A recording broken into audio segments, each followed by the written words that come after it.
আজকের ভারতের দিকে একবার তাকান। ভারত পরমাণু শক্তিতে সেরাদের কাতারে এসেছে, চাঁদে রকেট পাঠাচ্ছে, গুগল মাইক্রোসফটের সিইও জন্ম দিচ্ছে। ভারতে কখনো সেনা অভ্যুত্থান হয় না, ভারতে কখনো গণ অভ্যুত্থানও হয় না। এবার ৮০ বছর পেছনে ফিরে যান। ভারত তখন সদ্য ভূমিষ্ঠ রাষ্ট্র। ভারতের রিজার্ভ ছিল শূন্য, মানুষ ছিল অনাহারী, ছিল আরও হাজারটা সমস্যা। কারণ ব্রিটিশরা ২০০ বছর ধরে ইচ্ছামতো লুটেছে।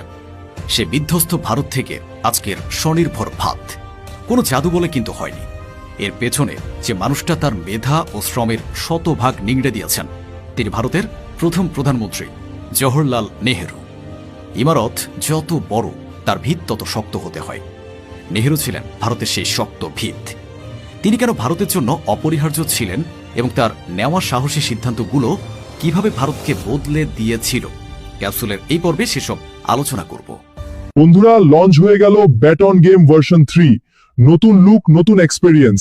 তাই দেরি না করে এখনই রেজিস্ট্রেশন করুন, লিংক পিন কমেন্টে। ধন্যবাদ। যখন ভারতের প্রধানমন্ত্রী হন, তখন তার সামনে সবচেয়ে বড় বাধা ছিল মানুষের ভেতরে থাকা কুসংস্কার, অশিক্ষা এবং ধর্মের নামে ভেদাভেদ।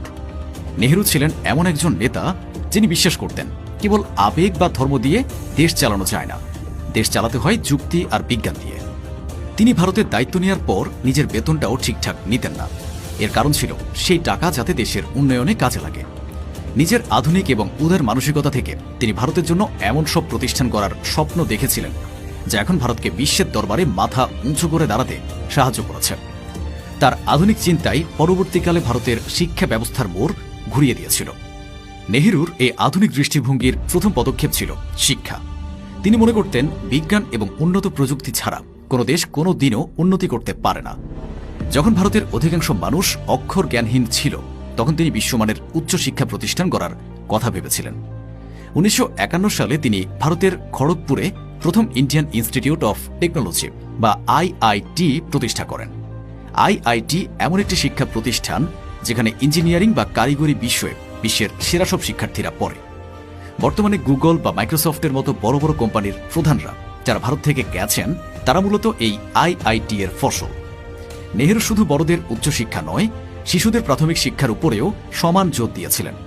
তিনি শিশুদের খুব ভালোবাসতেন, তাই শিশুরাও তাকে ভালোবেসে চাচা নেহেরু বলত।